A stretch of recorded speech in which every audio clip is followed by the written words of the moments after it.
मैं हूं आपका दोस्त, आपका होस्ट आर के, और आप देख रहे हैं आर के ट्रेडिंग। तो दोस्तों, तारीख है 11 मई 2024 और शनिवार का दिन है। तो चलिए कुछ एजुकेशनल चीज़ें, कुछ अच्छी चीज़ें सीखने की कोशिश करते हैं। आप लोग के सामने यहाँ पे बहुत सारे इमेज लगे हुए हैं और ये सारे इमेज एक ही चीज़ का है। क्या है?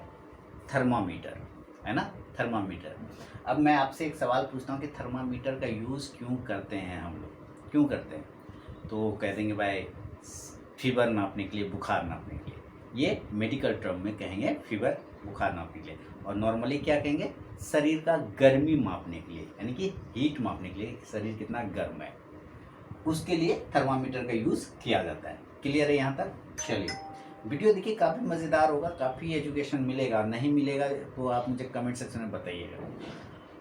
तो ये चीज़ें हो गई कि शरीर का गर्मी नापने के लिए हम एक यंत्र का, एक डिवाइस का इस्तेमाल करते हैं जिसको थर्मामीटर मेडिकल टर्म में बोलते हैं। और इसमें बोला जाता है, एक पैरामीटर दे दिया जाता है। वो पैरामीटर क्या होता है आप ये समझिए कि वो पैरामीटर होता है कि थर्मामीटर के अंदर में अगर मैं आपसे ये पूछूं कि कोई स्वस्थ शरीर, है ना, क्या कोई स्वस्थ शरीर जो हेल्दी आदमी है, जिसका कि कोई प्रॉब्लम नहीं है जिसके शरीर में, तो उसका शरीर का तापमान क्या कितना होगा, उसका शरीर का गर्मी कितना होगा, उसके शरीर में कितना गर्मी होगा। तो कोई भी बोल देगा कि जो स्वस्थ आदमी, जो ठीक ठाक काम कर रहा है, ढंग से काम कर रहा है, उसका शरीर का जो हीट होगा, जो नापेंगे हम लोग, जो हीट होगा वो हीट कितना होगा, उसका शरीर का गर्मी टेम्परेचर कितना आएगा थर्मामीटर में, तो आप कह सकते हैं लगभग 98 के आसपास में आएगा, यानी कि 98 डिग्री सेल्सियस के आसपास में आएगा, है ना? ये आएगा 98, या कुछ कह सकते हैं कि नहीं 96 से 98 के आसपास में आएगा, 98.5 के आसपास में आएगा, एक मोटा मोटी ये कहते हैं।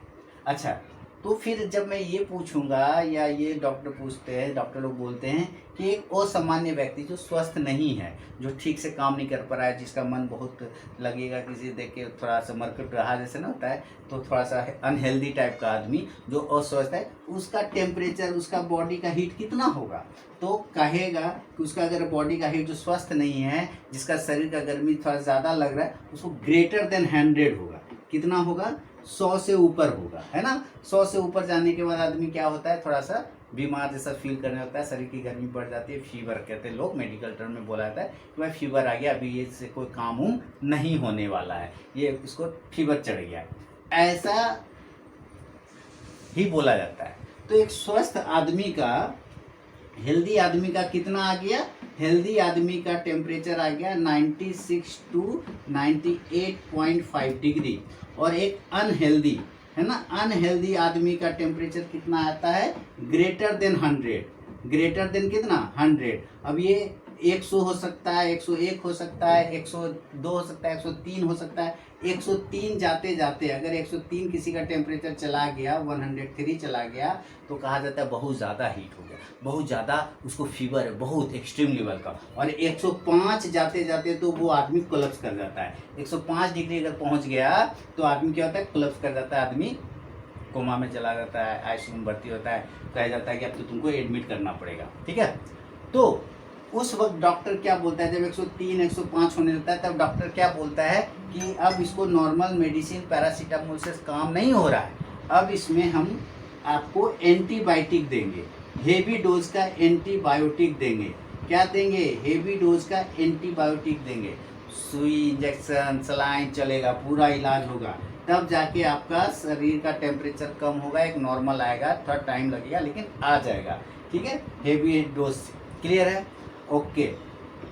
अब दो चीज़ें आपको समझ में यहाँ पर आ गया कि हमारा जो शरीर का टेम्परेचर है, अगर 98 से ज़्यादा हो जाए, यानी ग्रेटर देन 100, तो हम बीमार हो जाते हैं, कोई काम नहीं हो सकता। हमें काम सही से काम करने के लिए 96 से 98.5 होना चाहिए।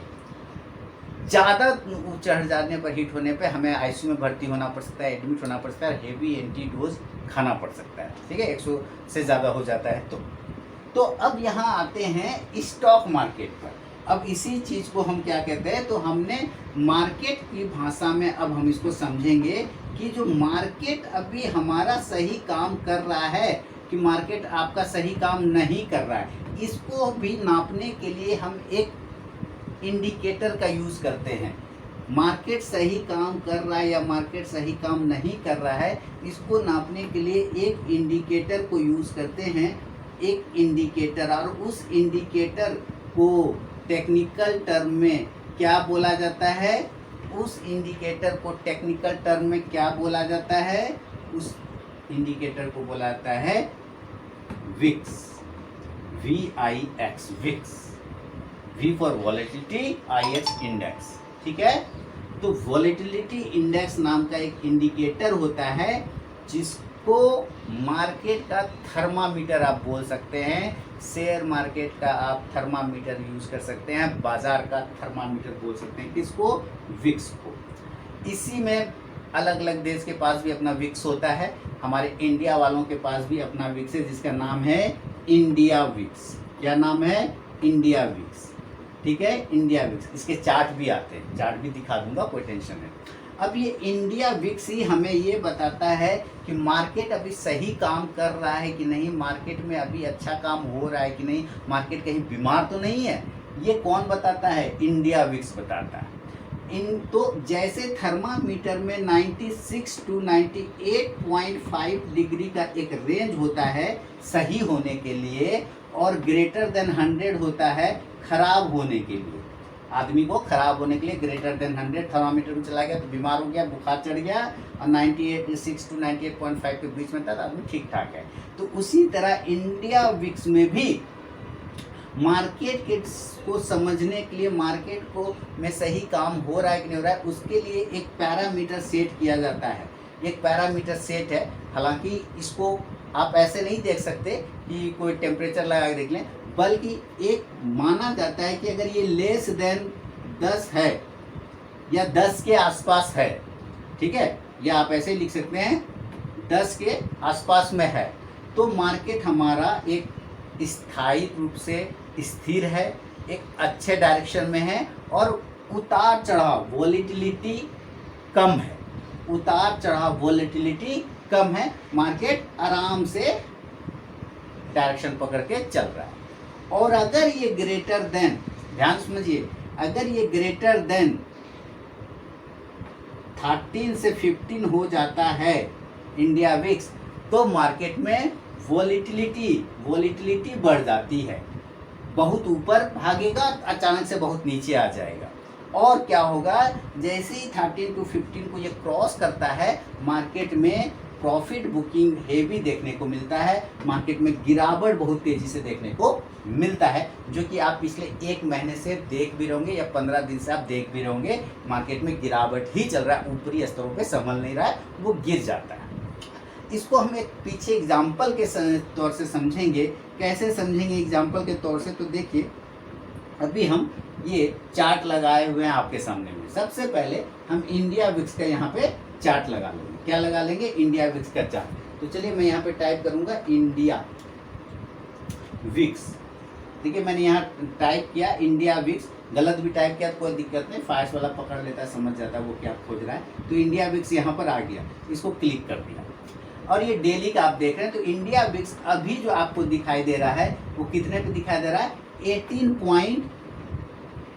पॉइंट आप देख रहे हैं यहाँ पर, 18.47, यानी कि 18.5 के आसपास में इंडिया विक्स आपको दिखाई दे रहा है। अगर डे के रेंज पे बात करें तो 19 तक चला गया। कहाँ तक चला गया? 19 तक चला गया। हाई कहाँ तक चला गया था? 19 तक। और जब ये हाई की तरफ में गया है 19 तक में, और देखिए ध्यान से 19 तक में जब वो हाई की तरफ में गया था तो वहाँ से फिर नीचे थोड़ा सा नीचे की साइड में आया। अब ये जगह पे आप देखिए अप्रैल मंथ में, और ये कितना तारीख है? ये है 26 अप्रैल के आसपास में, ठीक है। यहाँ से 26 अप्रैल के बाद इसमें 27 अप्रैल को ये एक इंडिया विक्स में ब्रेकआउट आया था। ये आया था ब्रेकआउट, दिख रहा है? मैं यहाँ पे आपको दिखा दूँ, यहाँ पे आपको ब्रेकआउट ये जो आया है इंडिया विक्स का, ये आया है किस तारीख को है? मैं तारीख नोट कर लेता हूँ। ये तारीख आपको आ गया 29 अप्रैल को। 29 अप्रैल को ये इंडिया विक्स में ब्रेकआउट आया। 29 अप्रैल को ब्रेकआउट आया और ये 12-13 के ऊपर चलता चला गया। और वहां से लेके 19 तक चला गया। तो जब यहाँ से इंडिया विक्स ऊपर की साइड में गया, यानी कि टेम्परेचर बढ़ना स्टार्ट हो गया, ग्रेटर देन 10 से ये ऊपर जाने लगा, माने अब ये 10 से ऊपर भाग रहा है। क्या विक्स जो है हमारा किससे भाग रहा है? विक्स क्या हो गया? ग्रेटर देन 10 से ऊपर जाने लगा। तो 29 अप्रैल के बाद से, 29 अप्रैल से। तो आप अगर इसके कंपैरिजन में एक चार्ट और यहाँ पे लगा लें, चलिए मैं यहाँ पे लगाता हूँ तो आपको ये समझ में आ जाएगा। ये मैं 2 चार्ट कर देता हूँ, चलिए, और इस तरफ मैं लगा देता हूँ निफ्टी का चार्ट, निफ्टी NIFTY, निफ्टी, ये निफ्टी का चार्ट लगा दिया इस तरफ, ठीक है। अब आप इस तरफ में देखिए 29 अप्रैल से, यहाँ पर आप ध्यान से देखिए, ये जो है 29 अप्रैल से यहाँ से इसमें मूवमेंट ऊपर की साइड में आया, और यहाँ से अगर आप ध्यान से देखेंगे तो ये 29 अप्रैल से यहाँ से गिरना ये स्टार्ट हो गया मार्केट। ये नीचे से ऊपर की तरफ जाना स्टार्ट किया, ये ऊपर से नीचे। चलिए हम डेट देख लेते हैं कि किस डेट में ये कहाँ से गिरना शुरू किया, मार्केट कहाँ पर से, 16, 25 और ये 29, देख आया यहाँ 29, तो यहाँ पे देख रहे हैं ये 29। तो जब ये यहाँ से बढ़ना स्टार्ट किया, अब इंडिया विक्स ऊपर की तरफ में ग्रेटर देन 10 से ऊपर, 12 से ऊपर चला गया, 13 से ऊपर चला गया, 10, 12 तक ठीक है, लेकिन जैसे ही 13 से ऊपर भागना स्टार्ट होता है इंडिया विक्स ऊपर, मार्केट उसी डायरेक्शन से नीचे आना शुरू हो जाता है। अपोजिट मार्केट का थर्मामीटर, शरीर का टेम्परेचर बढ़ा, हम बीमार होना शुरू हो गया, अच्छा से काम नहीं होगा, सुतल रहेंगे, पड़ल रहेंगे, सही से काम नहीं होगा। इसका विक्स बढ़ा, मार्केट में गिरावट, मार्केट में बिस्तर पकड़ने लगता है, बिछौना पकड़ने लगता है, बीमार होना शुरू हो जाता है।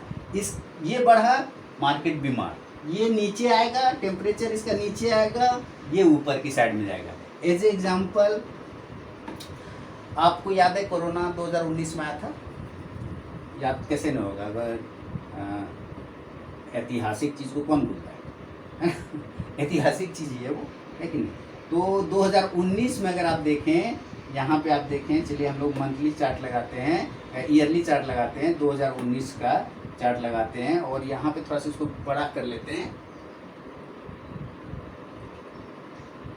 2019, 21, और यहाँ देखिए ये है 2019 और 20, ठीक है, 20 में आया था ना, 20 में आया था, सॉरी 2020 में आया था, 2020 में आया था कोरोना।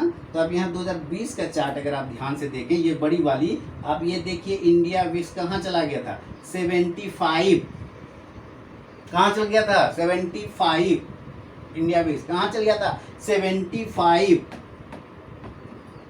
75।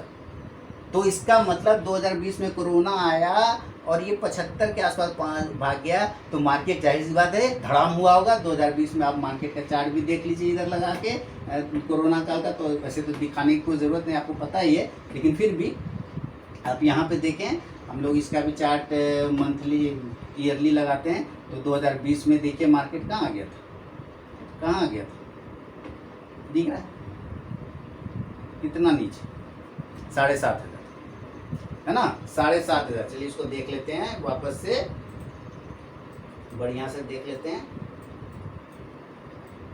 ये देखिए 2020, ये वाला जो कैंडल है मैं यहाँ से हटा देता हूँ, ये वाला 7,500 कहाँ आ गया था, 7,500 में यहाँ पे मार्क कर देता हूँ, 7,500, 75 वो ग्रेटर देन, तो ये 7,500 हो गया। तो अब आपको ये समझ में आ गया कि इंडिया विक्स को देखकर भी मार्केट का ट्रेंड का अंदाजा आप लगा सकते हैं कि मार्केट किस डायरेक्शन में अभी है। तो जाहिर सी बात है इंडिया विक्स अभी हमारा 18,500, तो मार्केट अभी 18,500 के आसपास में इंडिया विक्स चल रहा है दोस्तों। तो आप यहाँ पे देखिए कि मार्केट हमारा फॉल हो गया, क्योंकि मार्केट अभी हमारा ग्रेटर देन 18 के आसपास में आ चुका है। अब यहाँ पे गौर करने वाली बात यह है, जरा आप ध्यान से देखिए कि जब 2020 में ये 75 की तरफ 78-80 तक चला गया, तो मार्केट हमारा 7,500 पॉइंट डाउन हो गया यहाँ, है ना। आपको ये लाइन पे ध्यान रखना है, ये लाइन देखिए, 7300 के आसपास आ गया। और ये चला गया 80 के आसपास, 86 पर। लेकिन साल 2021 में जब मार्केट में बूम आया कोरोना के बाद, जो वैक्सीन वगैरह सब आने के बाद जब इसमें बूम आया, तो इसने लो लगा दिया इंडिया विक्स ने लगभग 1, है ना, लगभग 1 के आसपास में, वो भी माइनस में चला गया, आप 1 ही पकड़ लीजिए, 1 आ गया। तो आप वहां पे देखिए 2021 में इंडेक्स क्या हुआ, हमारा निफ्टी क्या हुआ कि ये सीधे 18,600 का हाई मार गया, ये सीधे 18,600 का हाई मार गया, 13,000 से 18,600 का हाई मार गया। इतना ज्यादा मूवमेंट है, यानी कि इंडिया विक्स नीचे और हमारा इंडेक्स निफ्टी 50 ऊपर, यानी मार्केट हमारा ऊपर, स्टॉक्स हमारा ऊपर, शेयर हमारा ऊपर। बात समझ में आ रही है कि इसके इंपैक्ट ऊपर नीचे से क्या फर्क पड़ जाता है इंडिया विक्स के ऊपर और नीचे से, बिल्कुल आपके टेम्परेचर थर्मामीटर की तरह। तो आपको एक आइडिया आ गया कि हाँ, इंडिया विक्स सही में मार्केट के डायरेक्शन को और ट्रेंड को बताने वाला एक बेहतरीन इंडिकेटर है। क्लियर है? अब देखिए, कुछ लोग ये कह सकते हैं कि इसको हम लोग ट्रेडिंग में यूज कैसे करेंगे, क्या ये ट्रेडिंग में काम आता है? जी हाँ, बहुत ही बढ़िया तरीके से काम आता है। देखिए, जब ये थर्मामीटर यानी कि विक्स जो है हमारा बढ़ गया, तो जब विक्स बढ़ता है तो मार्केट फॉल होता है। तो जब मार्केट फॉल होता है तो यहाँ पे क्या आ जाता है? यहाँ पे आता है फियर, यहाँ पे क्या आता है? डर। यहाँ पे क्या होता है? डर। डर बढ़ जाता है। डर जब डर बढ़ गया आपके पास, जब मार्केट फॉल हुआ, विक्स बढ़ा और मार्केट फॉल होता है, तो आपके एक नॉर्मल व्यक्ति में जो है क्या आ जाता है? डर आता है कि अरे यार, हम पैसा लगाया और मार्केट गिर गया। डर आना शुरू हो जाता है। तो डर क्यों आता है? क्योंकि मार्केट फॉल हो रहा है। सिर्फ क्या मार्केट फॉल होता है? नहीं, मार्केट के साथ साथ जितने मार्केट के एलिमेंट है, यानी कि वो स्टॉक्स, वो शेयर, वो सारे गिरना शुरू हो जाते हैं, वो सारे गिरते हैं। तो जब ये गिरना शुरू होता है, डर बढ़ना शुरू होता है, लोग बेचना शुरू करते हैं पैनिक में, तो अच्छे अच्छे शेयर भी नीचे के भाव पे अवेलेबल हो जाते हैं आपके लिए, नीचे के भाव पे। तो मार्केट का विक्स जब बढ़ता है, मार्केट गिरता है, फॉल होता है, फियर आता है, तो अच्छे अच्छे स्टॉक्स भी आपको लोअर रेंज पर भाव पे मिल जाता है, जैसे कोरोना काल में मिला था। टाटा स्टील जैसा शेयर मात्र 60 रुपए पे मिल रहा था, और वो 1600 में कोरोना जब खत्म हो गया उसके पीक पे 1600 पे बिका। टाटा शेयर जैसा, चेन्नई पेट्रोलियम जैसा शेयर 100 रुपये 80 रुपये पे मिला, और चेन्नई पेट्रोलियम भी 1100 रुपये के भाव पे अवेलेबल है। तो अच्छे अच्छे शेयर आपको कम भाव पे मिल जाते हैं, क्योंकि फियर बढ़ जाता है, फियर में लोग यहाँ बेच देते हैं। लेकिन आपको इसमें गोल्डन अपॉर्चुनिटी मिलता है कि अगर आप एक समझदार ट्रेडर हैं, अगर आप समझदार इन्वेस्टर हैं, तो मार्केट विक्स को देख के, इंडिया विक्स को देख के आप मार्केट में कब पैसा लगाना चाहिए और कब पैसा नहीं लगाना चाहिए, इसका आप डिसीजन ले सकते हैं। कि जब मार्केट में विक्स बढ़ा हुआ है तो जाहिर सी बात है मार्केट फॉल करेगा, तो आपको पैसा तैयार रखना चाहिए। ये मार्केट डायरेक्शन देता है, ये इंडिया विक्स आपको बता रहा है कि हम बढ़ रहे हैं तो मार्केट फॉल करेगा, तुम अपना पैसा तैयार रखो। और अगर हम गिर रहे हैं और मार्केट बढ़ रहा है तो तुम थोड़ा थोड़ा प्रॉफिट बुक करना शुरू कर दो। क्योंकि वॉरेन बफेट साहब ने क्या किया, जब सारे लोग डरे तो आप पैसा लगाने को तैयार रहिए, है ना, और जब सारे लोग पैसा लगाएं तो आप डर जाइए, तो आप मार्केट से थोड़ा निकल जाइए, प्रॉफिट बुक कर लीजिए। इसको और समझाने के लिए मैं एक वेबसाइट आपको ले चलता हूँ, टिकर टेप। मैं बीच बीच में मार्केट मूड इंडेक्स डालता हूँ, ये टिकर टेप के वेबसाइट पे ही अवेलेबल है। और यहाँ पे अभी आप देखिए ये क्या दिखा रहा है, मार्केट मूड इंडेक्स ये फियर में दिखा रहा है, इंडिकेटर क्या है, फियर के साइड में, और एक्सट्रीम फियर है यहाँ। लेकिन जैसे ये एक्सट्रीम फियर की तरफ आता है ये ग्रीन हो जाता है। तो ग्रीन क्या हुआ, डर, फियर मतलब डर, और एक्सट्रीम मतलब ज़्यादा। ज़्यादा डर में ये हरा निशान क्यों बन रहा, ज़्यादा डर में हरा निशान इसलिए बना क्योंकि ये बोल रहा है कि बहुत लोग बहुत ज़्यादा डरा हुआ है, सारे लोग बहुत ज़्यादा डरे हुए, ये तुम्हारे लिए एकदम हरियाली का मौका है, पैसा लगाने का मौका है, हरा हरा नोट लगाने का मौका है। जल्दी से यहाँ पे शेयर खरीदो, जल्दी से पैसा यहाँ पे लगाओ और फिर मजा लो, क्योंकि मार्केट अब बॉटम पर है, एक्सट्रीम फियर है। ये है इंडिया विक्स का फायदा।